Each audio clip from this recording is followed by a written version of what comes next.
Hi, I'm Jim Koch, and I started Sam Adams in my kitchen here in Massachusetts 35 years ago this month. Today, we've worked our butts off, and we now represent a little over 2% market share in the U.S. beer business. So just to put in context, that's our size. We're a little over 2% of the U.S. beer business.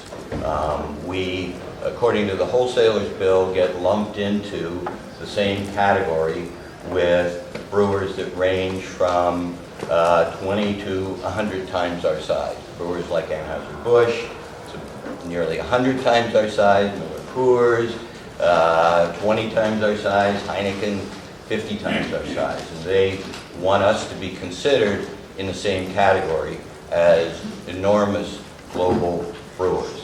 The wholesalers, as Rob said, are our friends.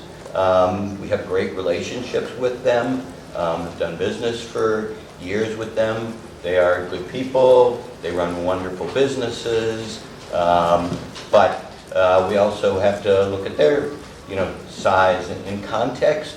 We have 5 wholesalers here. The average market value of one of those wholesalers is hundreds of millions of dollars.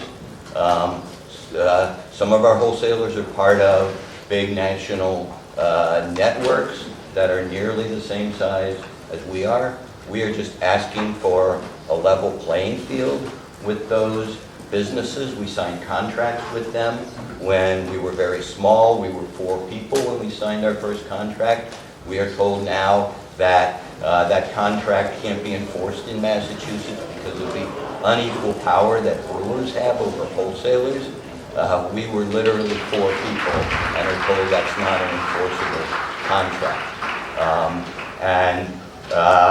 We have capped out the franchise protection and the level playing field that we're looking for at 6 million barrels. That's not a number we picked out of the air. That's the industry definition of a small independent craft brewer. It's actually in the federal tax code. That's where the tax rates for brewers changed. Legislation actually that was initiated 10 years ago by the dean of our delegation, Richie Neal. So $6 million, 6 million barrels is actually in the federal statutes. And what we are proposing with this tiered approach, if in our sound business judgment we need to move from a wholesaler who's underperforming to one who could perform better, we would pay them. We would pay them not just the full fair market value of our business, but in fact 110% of that. We would be penalized.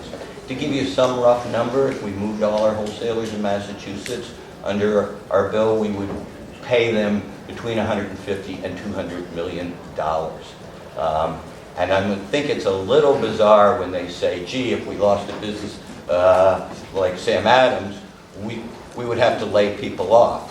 Well, what would you do with that $200 million? Would you really put it in your pocket and not take care of any of your workers? I mean, if you want to amend this in any way, that, to me, that 10% bonus that we're paying them, more than the brand is worth, that ought to go to their workers. The idea that they put all that money in their pocket and not take care of their workers is a bit appalling to me, and I don't think they would do that. They're good people. Representative Howard. Thank you for testifying. Mr. Koch, you've been in here many times, and I think the last time you had mentioned that 80% of your product is brewed in Ohio, is that correct?